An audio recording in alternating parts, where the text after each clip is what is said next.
예, 저희가 방금 읽은 이 누가복음 말씀을 보니까요. 여러분 이 대목 다 아시죠? 예수님께서 태어나신 날입니다. 예수님께서 태어나신 이 날에 성경 말씀 보니까 이제 주의 천사가 이 목자들에게 임했는데요. 그러면서 이 예수님의 태어나시는 사건, 예수님께서 태어나시는 이 사건을 그리고 예수님의 그 복음을 이렇게 표현하고 있습니다. 온 백성에게 미칠 큰 기쁨의 좋은 소식.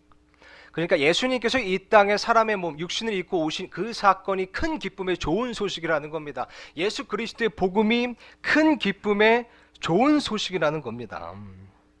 그렇다면 여러분 이게 왜 우리한테 그토록 큰 기쁨의 좋은 소식일까요? 온 백성에게 미치는, 그죠?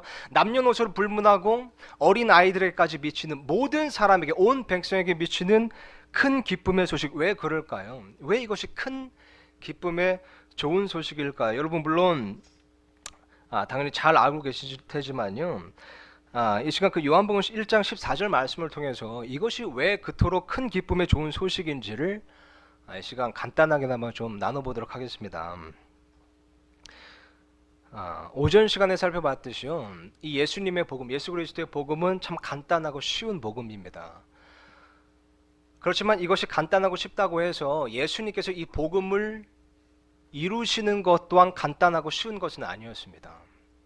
참 우리가 듣기에 믿기에 간단하고 쉬운 복음이지만요. 예수님께서 그 복음을 이루시기 위해서는 결코 간단하지 않은, 결코 쉽지 않은 방법을 택하셨다는 겁니다.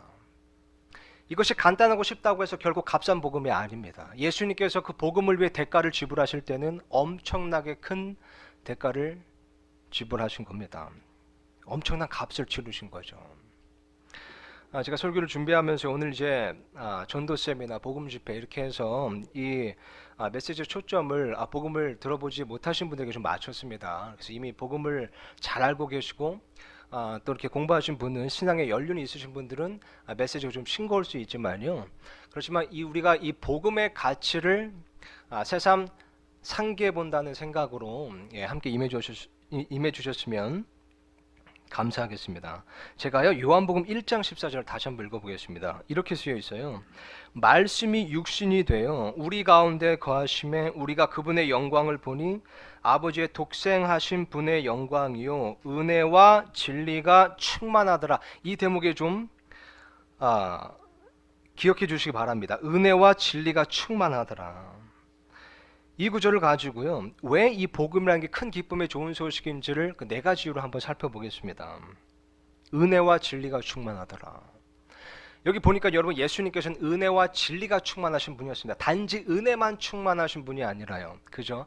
단지 진리만 충만하신 분이 아니라 은혜와 진리가 충만하신 분이었습니다. 즉, 이 은혜와 진리가 완벽하게 조화를 이루는, 완벽하게 균형을 이루는 예수님이셨다는 겁니다. 그러므로 예수님의 복음 또한 은혜와 진리가 충만한 복음인 겁니다. 단지 은혜만 충만한 복음이 아니라요. 단지 진리만 충만한 복음이 아니라 은혜와 진리가 적절하게 완벽하게 균형을 이루는, 조화를 이루는 그런 복음인 겁니다. 예수님께서 이 땅에 오신 일이 왜 그렇게 큰 기쁨의 좋은 소식일까요? 여러분 첫 번째 이유로요. 그 이유는 예수님께서 멀리서 오셨기 때문입니다. 예수님께서 멀리서 오셨기 때문입니다. 여러분 2000년 전에 예수님께서요 이 땅에 오셨는데요. 오늘 본문 말씀 이 요한일서 1장 14절 말씀 보니까요. 그 예수님을 말씀이라고 표현하고 있습니다. 그죠? 예수님을 말씀이라고 칭하고 있습니다. 그리고 이 말씀이 누구신지에 대해서, 이 예수님이 누구신지에 대해서는요. 이 요한복음 첫 번째 구절 1절, 그래서 1절에서 3절은 이렇게 지금 밝히고 있는 거죠. 요한복음 1장 1절 3절입니다. 제가 읽겠습니다. 처음에 말씀이 계셨고, 예수님이 계셨고 말씀이 하나님과 함께 계셨으며, 그저 하나님의 아들로서 하나님과 함께 계셨는데 그 말씀이 하나님이셨더라. 그러니까 사람의 아들은 당연히 사람이잖아요. 마찬가지로 하나님의 아들께서는 하나님이신 겁니다.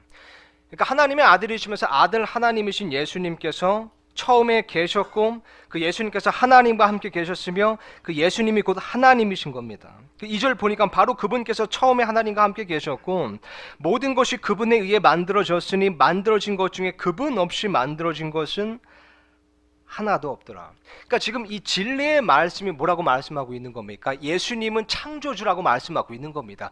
예수님은 지극히 높으신 분이라고 말씀하고 있는 겁니다. 알파와 오메가여 왕들의 왕이여 주들의 주라고 말씀하고 있는 겁니다. 그분은 지극히 높으신 하나님이신 겁니다. 이것이 바로 여러분 진리가 말하는 바입니다.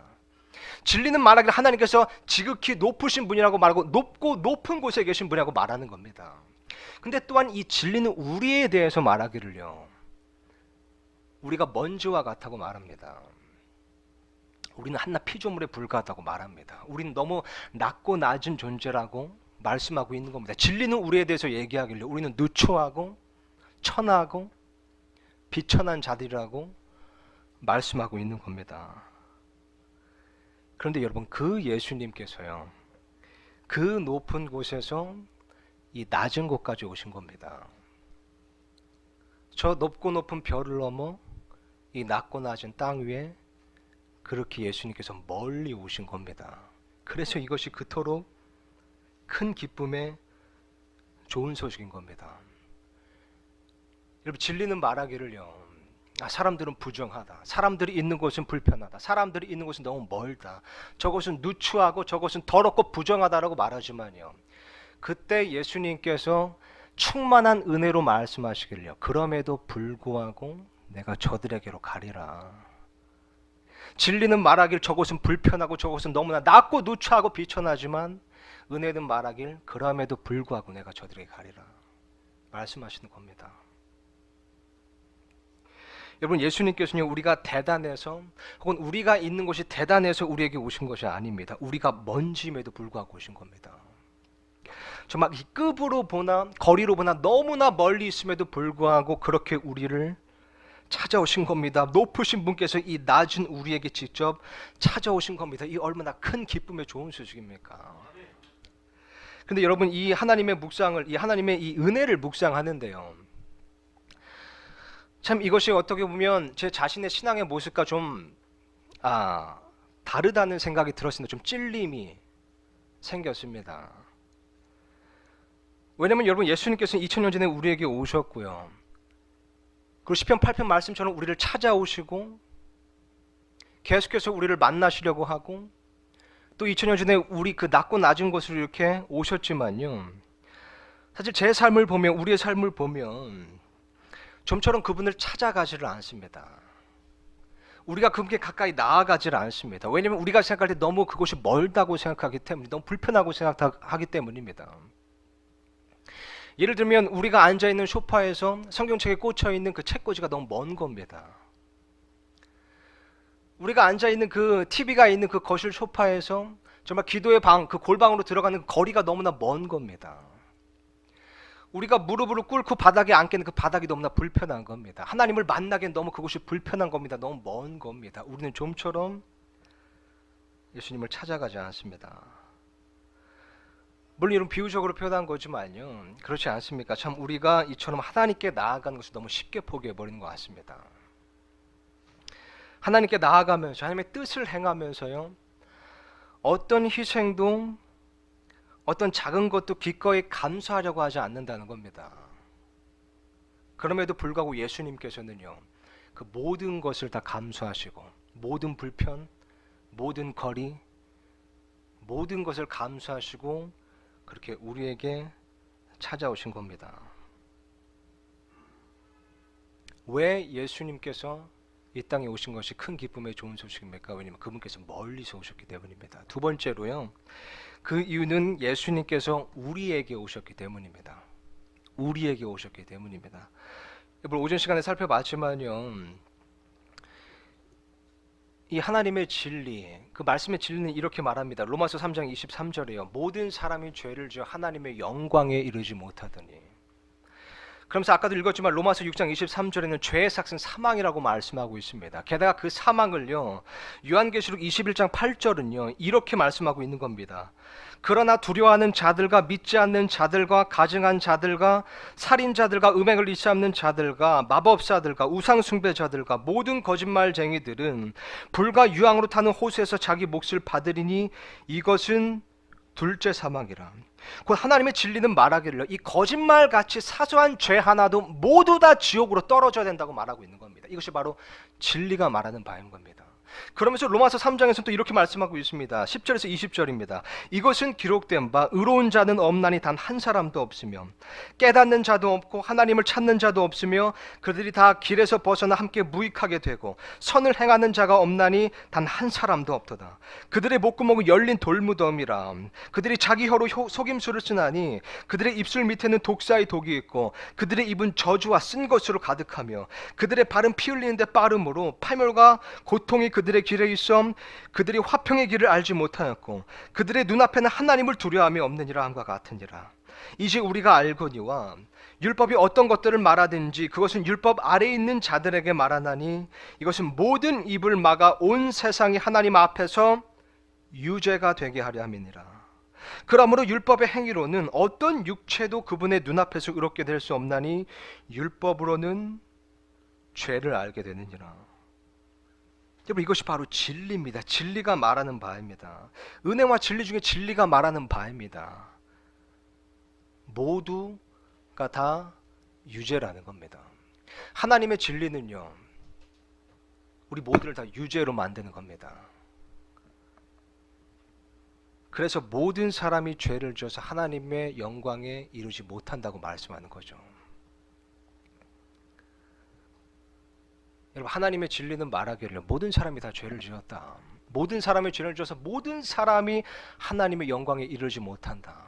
모든 사람이 눈으로 죄를 지었고 생각으로 죄를 지었고 귀로 죄를 지었고 손과 발로 죄를 지었고 이 생각과 마음에 온갖 부패한 것들을 가득 품고 있으니 모든 죄인들은 다 지옥에 떨어지리라 말하는 게 바로 진리인 겁니다. 근데 여기서 하나님의 은혜가 균형을 이루는 겁니다. 여기서 하나님의 은혜가 균형을 맞추는 겁니다. 진리가 말하길요, 우리가 하나님께 이룰 수 없다고 말하지만요, 그렇지만 예수님께서 은혜로 말씀하시기를요, 만약 저들이 내게로 올 수 없다면 내가 저들에게로 가리라 말씀하시는 겁니다. 내가 사랑하는 자들이 내게로 올 수 없다면 내가 저들에게로 가리라 말씀하시는 겁니다. 그래서 예수님께서 우리에게 오셨습니다. 왜냐하면 우리가 그분께로 갈 수가 없었기 때문입니다. 이것이 얼마나 큰 기쁨의 좋은 소식입니까? 여러분, 세 번째로요, 이것이 그토록 큰 기쁨의 좋은 소식인 이유는요, 예수님께서 육신을 입으시고 오셨기 때문입니다. 예수님께서 육신을 입고 오셨기 때문입니다. 여러분, 2000년 전에 예수님께서 이 땅에 오신 일은 참 기쁜 일입니다. 육신을 입고 이 땅에 오신 일은 참으로 기쁜 일입니다. 우리 안에 거하시는 그 사실은 참 기쁜 일입니다. 아까 읽었던 요한복음 1장 14절을 보면 이렇게 쓰여 있죠. 말씀이 육신이 되어 우리 가운데 거하심에. 참 이것은 기쁜 소식임에도 불구하고요, 이것이 우리의 죄의 문제를 해결해 주지도 못합니다. 왜냐하면 히브리서 9장 22절에 보면 우리가 오전 시간에도 살펴봤지만요, 거의 모든 것이 피로써 깨끗하게 되나니 피 흘림이 없음즉 사면이 없다고 말씀하고 있기 때문입니다. 그러니까 진리는 말하기를 피 흘림이 없으면 죄 사면이 없다 말씀하는 겁니다. 피 흘림이 없으면 죄 사면이 없다. 아무리 교회를 열심히 다니고, 그죠? 아무리 성경을 많이 읽고, 아무리 기도를 열심히 하고, 아무리 착한 일을 많이 하고, 아무리 자선을 많이 해도 피 흘림이 없으면 죄 사함이 없다, 사면이 없다라고 말씀하시는 겁니다. 이 진리가 말하기를요. 사람의 피로도 안 됩니다. 왜냐하면 사람의 피에는 죄가 있기, 모든 사람에겐 죄가 있기 때문이죠. 죄 없는 피 흘림이 필요한 겁니다. 근데 그렇다고 해서 동물의 피도 안 되는 겁니다. 물론 구약 시대에 희생 제사를 통해서 일시적으로 잠시만 죄를 덮을 수 있었지만 그걸로 완전하지가 못한 겁니다. 그리고 잘 아시는 레위기 25장 말씀에 보면요, 누군가를 속량하기 위해서는 반드시 친족만이 속량을 할 수 있습니다. 그러니까 친족만이 속량을 할 수 있고 친족의 피만이 속죄를 할 수 있는 겁니다. 이것이 진리가 말하는 바입니다. 피에 죄가 있어도 안 되고 동물의 피여도 안 되고 그리고 반드시 친족, 그 사람의 피여야 된다고 말씀하시는 겁니다. 근데 이때 예수님의 충만한 지혜가 말하기를요. 예수님께서 충만한 은혜로 말씀하시기를요. 만약 그렇다면 그 피를 내가 흘려줄게 말씀하시는 겁니다. 진리는 말하기를 너희 스스로는 절대 너희 스스로를 속량할 수 없다, 속죄할 수 없다라고 말하지만요. 하나님의 은혜는 말하기를요. 그러면 그 피를 내가 대신 흘려줄게. 하나님의 은혜로 예수님께서 그렇게 말씀하시는 겁니다. 그죠? 육신을 입고 친족의 모습으로 이 땅에 오셔서요. 그 피로 우리의 죄를 다 속죄하신 겁니다. 그 사면을 위해서요. 그 죄사함을 위해서 예수님께서 십자가에서 귀한 보혈을 흘려주신 겁니다.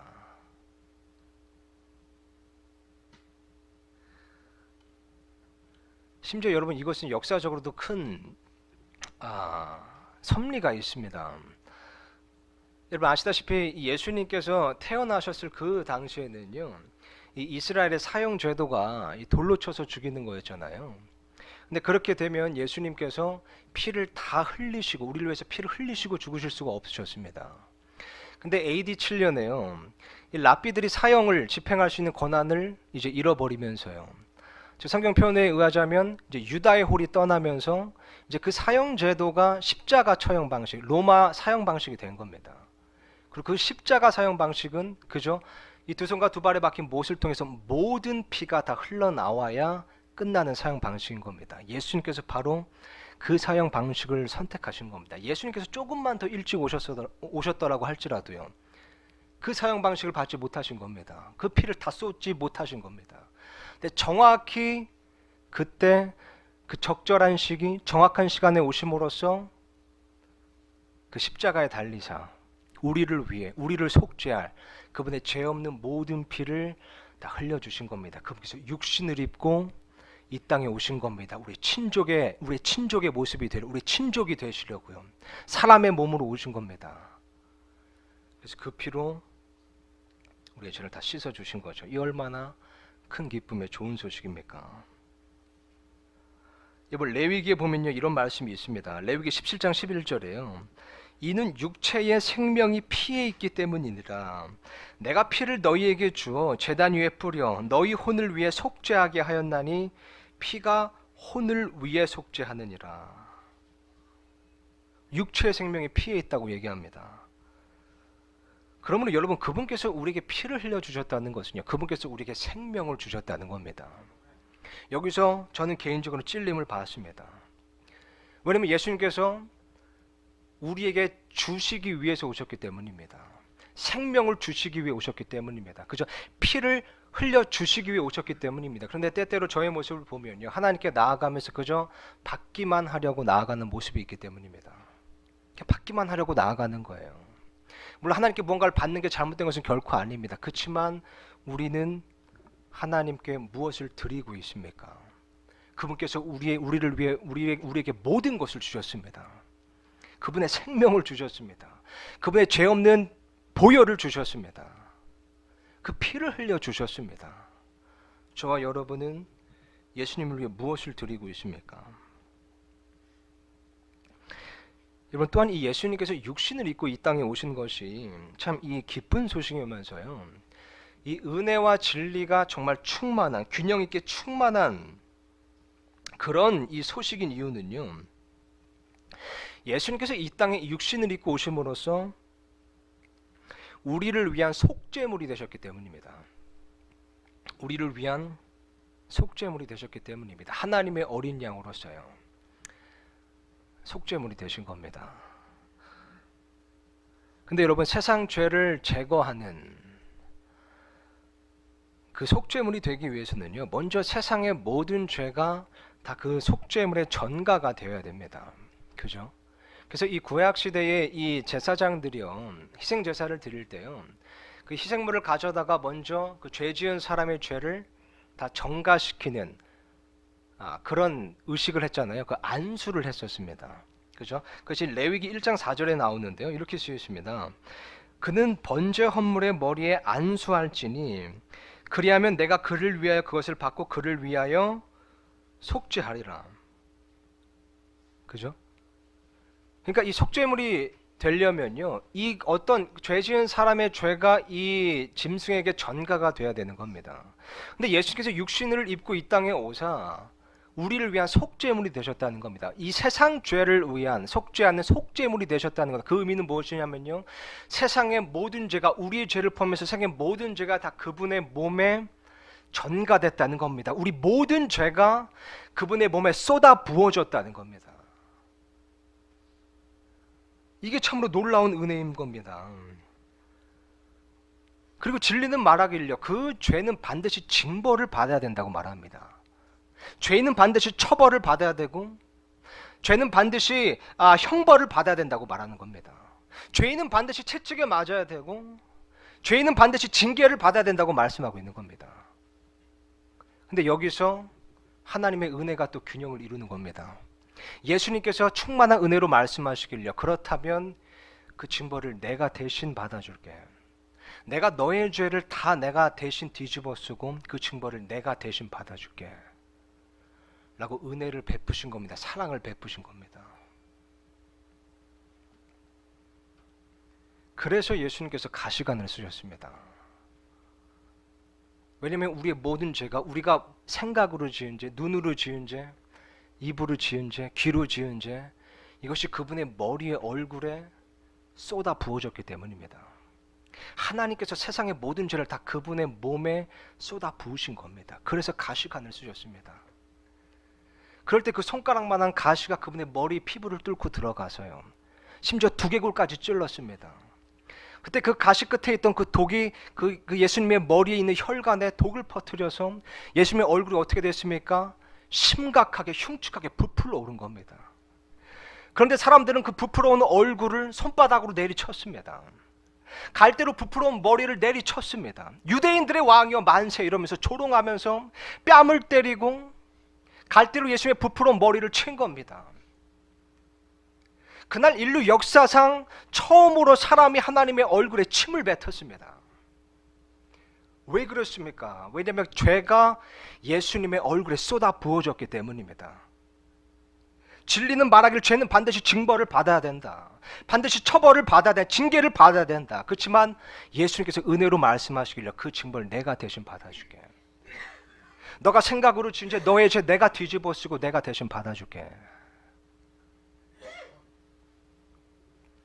그래서 예수님께서 채찍질에 맞으신 겁니다. 그래서 채찍에 맞으신 겁니다.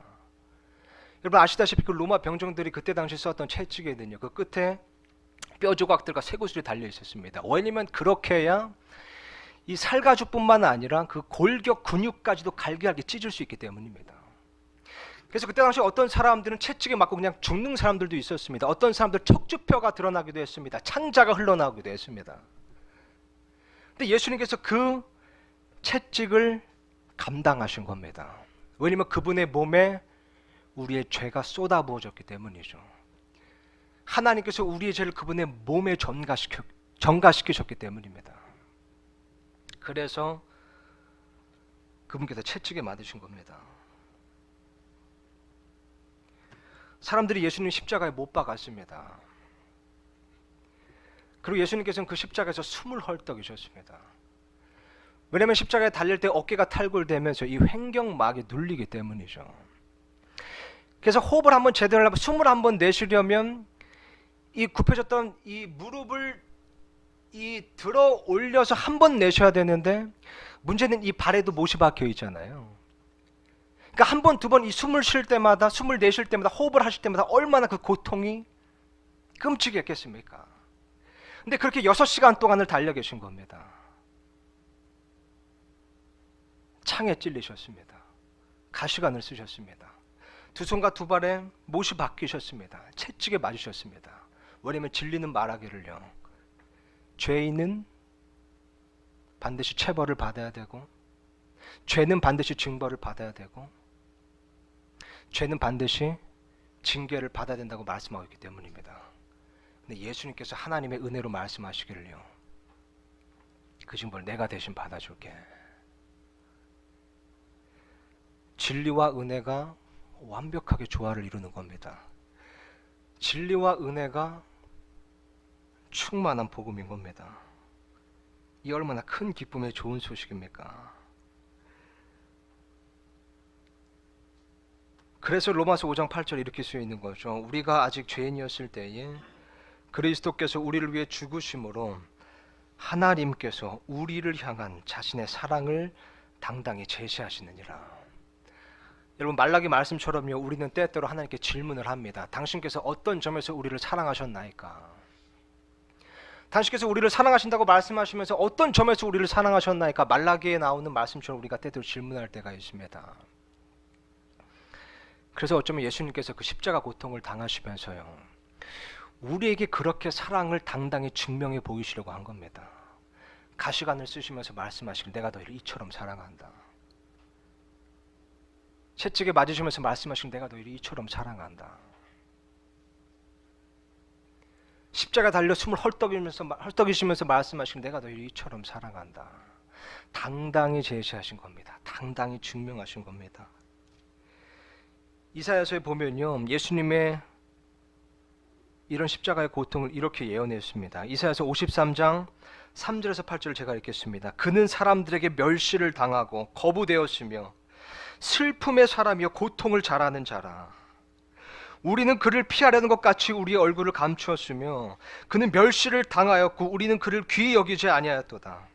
참으로 그는 우리의 고통을 짊어지고 우리의 슬픔을 담당하였거늘 우리는 그가 매를 맞고 하나님께 맞아 고난을 당한다고 생각하였노라.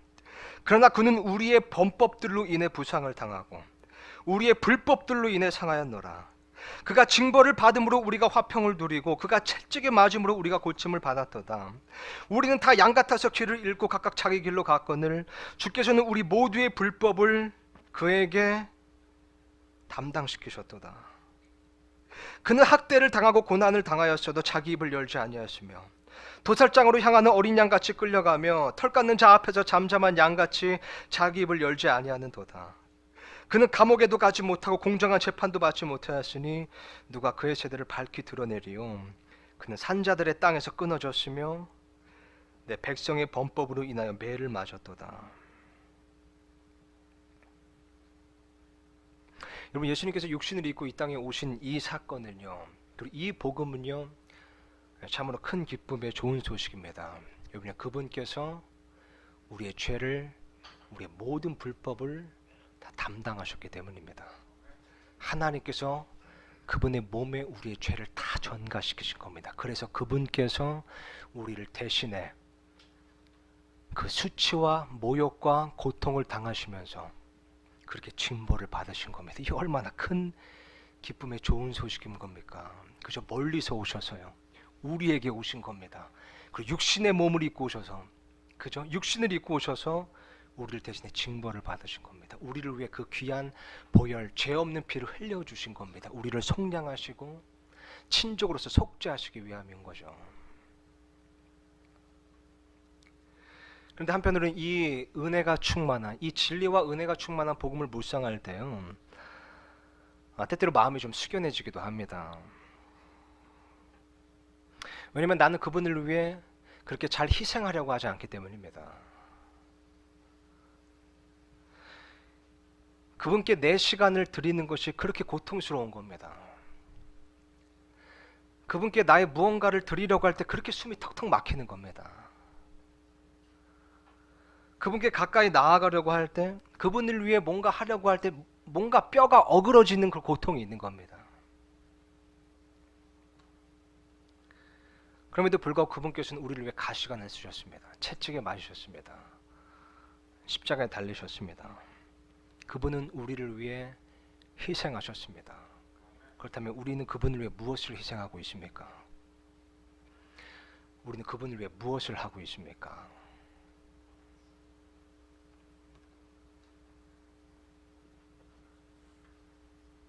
그래서 이것이 큰 기쁨의 좋은 소식인 겁니다. 이런 마지막 이유는요, 예수님께서 독생자로 오셨기 때문입니다. 예수님께서 이 땅에 오신 것이 왜 그렇게 큰 기쁨의 좋은 소식이냐면요, 예수님께서 독생자로 오셨기 때문입니다. 요한복음 1장 14절을요 제가 다시 읽겠습니다. 말씀이 육신이 되어 우리 가운데 거하심에 우리가 그분의 영광을 보니 아버지의 독생하신 분의 영광이요 은혜와 진리가 충만하더라. 여러분 성경 말씀을 보면요, 이 예수님을 하나님의 독생자라고 표현한 구절들이 이제 여러 곳에 있잖아요. 근데 이것은 단지 예수님의 어떤 정체성을 말해주는 그런 부분이기도 하지만, 반면에 또 한편으로는 이 예수님께서 이 아버지 하나님께, 하나님 아버지께 얼마나 귀한 존재인가를 보여주는 표현인 겁니다. 독생자로서 오신 겁니다. 하나님의 하나뿐인 아들인 겁니다. 예수님께서 독생자로서 오신 겁니다. 여러분 그렇다면요, 이 예수님께서 이루신 이 복음은요, 그러니까 이 하나님의 귀한 독생자께서 자신의 생명을 바쳐서 이루신 이 복음이요, 하나님께서 보실 때 이것이 얼마나 귀한 복음이겠습니까? 그분의 독생자 예수님께서 자신의 목숨과 바꾼 복음인데요, 이것이 하나님께 얼마나 귀하겠습니까? 이것은요 여러분, 감히 값을 매길 수 없는 복음인 겁니다. 값을 매길 수 없는 복음인 겁니다. 그러니까 이 복음은 우리가 구입할 수 없는 복음인 겁니다. 그죠? 우리가 어떤 행위나 돈으로, 물질로, 착한 행실로, 어떤 종교적인 행위와 의식으로 감히 구입할 수 없는, 감히 살 수 없는 복음인 겁니다. 왜 그렇습니까? 이것은 하나님의 독생자이신 예수께서 자신의 목숨을 바쳐서 목숨과 바꾼 복음이기 때문입니다. 하나님께 그토록 귀한 복음이기 때문입니다. 값을 매길 수 없는 복음인 거죠.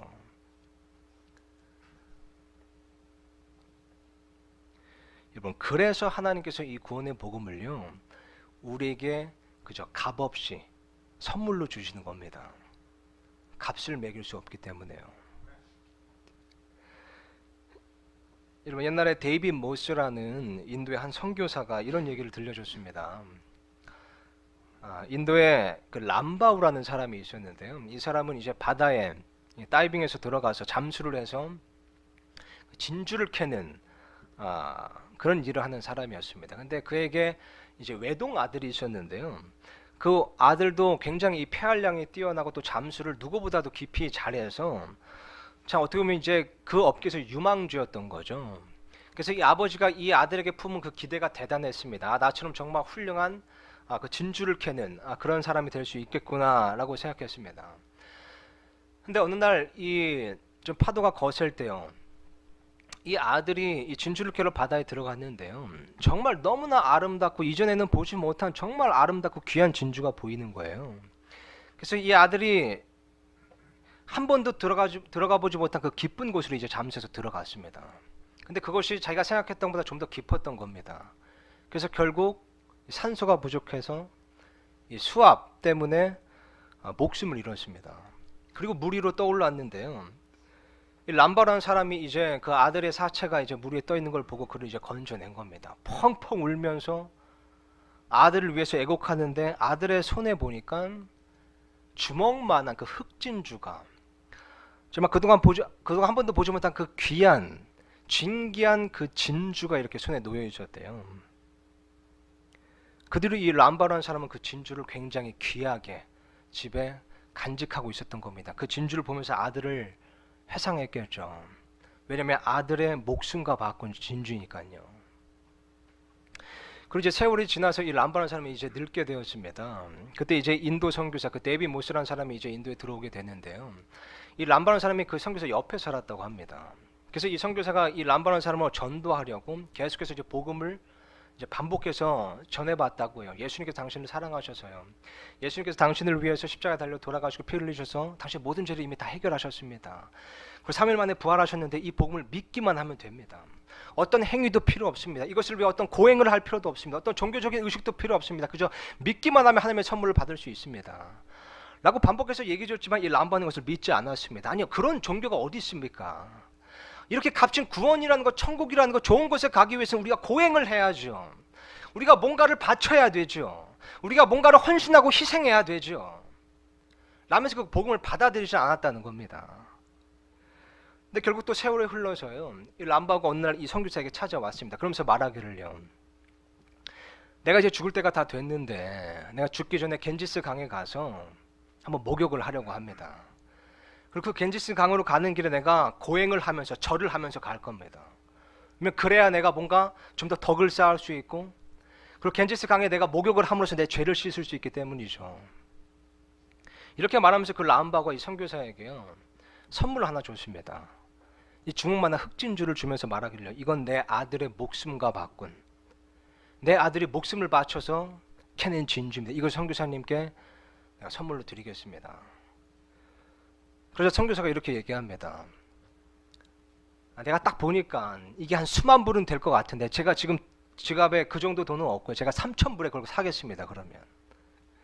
그러니까 이 람바라는 사람이 화가 나는 거예요. 아니, 이것을 어떻게 3,000불에 사려고 합니까? 나는 결코 이것을 팔지 않을 겁니다. 왜냐면 이것은 내 아들의 목숨과 바꾼 진주이기 때문이죠. 내가 이것을 어떻게 돈 주고 내가 팔 수 있겠습니까? 돈을 받고 팔 수 있겠습니까? 그래서 선교사가 말하는 겁니다. 아닙니다. 내가 이 귀한 걸 어떻게 그냥 받을 수 있습니까? 내가 돈을 주고 사겠습니다. 3,000불에 사겠습니다. 그래서 이 람바가 말하는 겁니다. 결코 그럴 수 없습니다.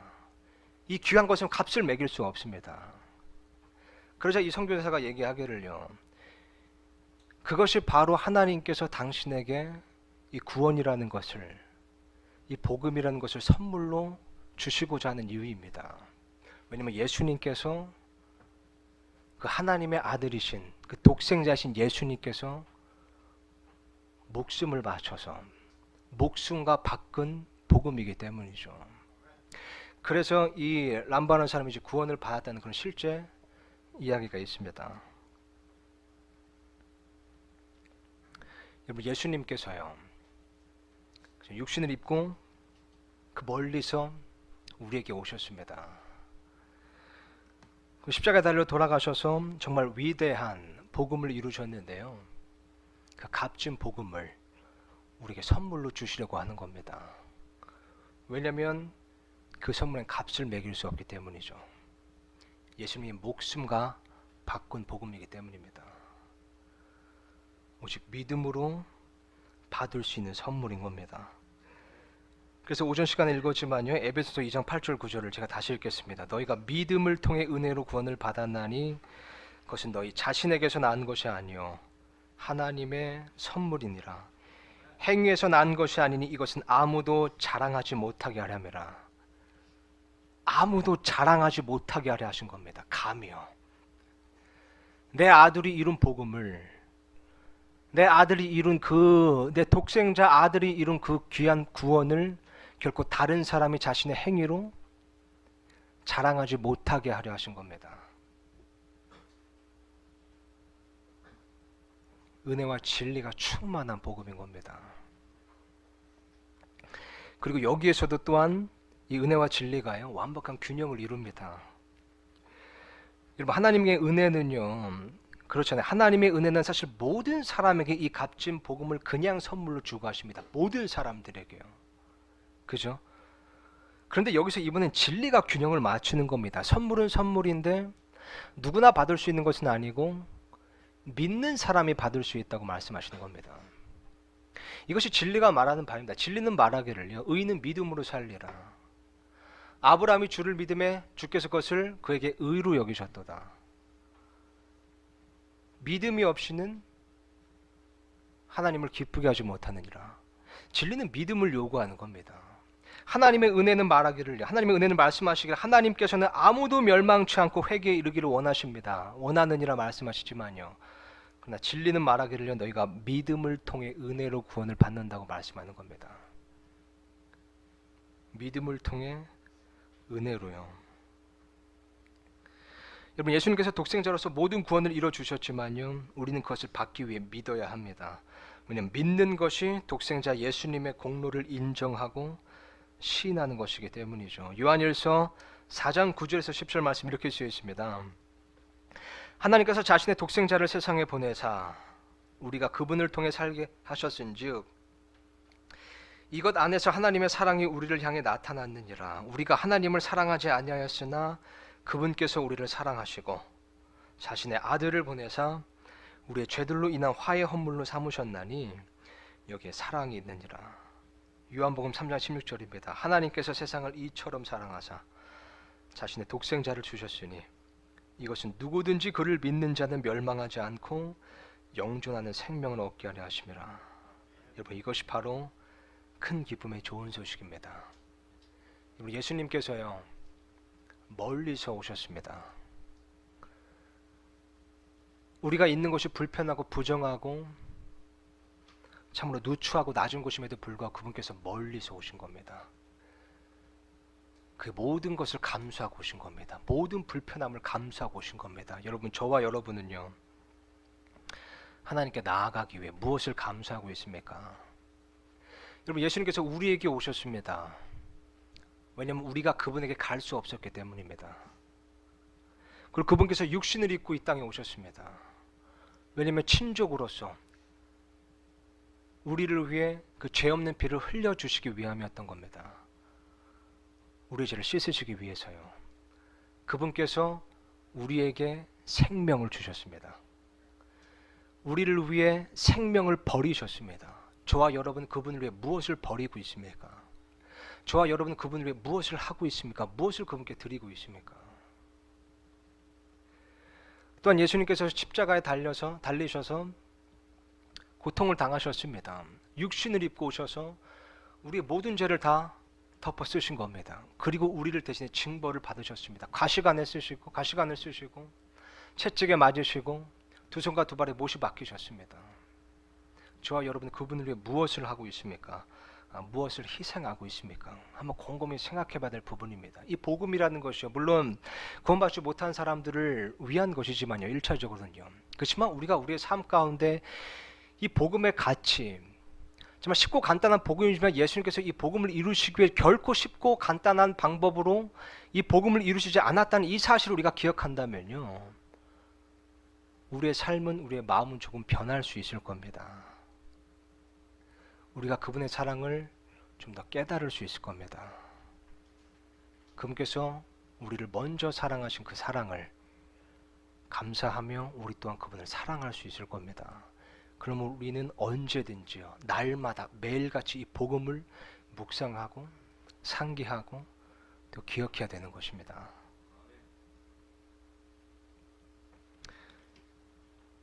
오늘 본문 말씀 요한복음 1장 14절을요 우리 다 같이 한번 읽고요 설교를 마치도록 하겠습니다. 요한복음 1장 14절입니다. 다 같이 읽겠습니다. 시작. 말씀이 육신이 되어 우리 가운데 거하심에 우리가 그분의 영광을 보니 아버지의 독생하신 분의 영광이요 은혜와 진리가 충만하더라. 아멘. 잠깐 기도하겠습니다.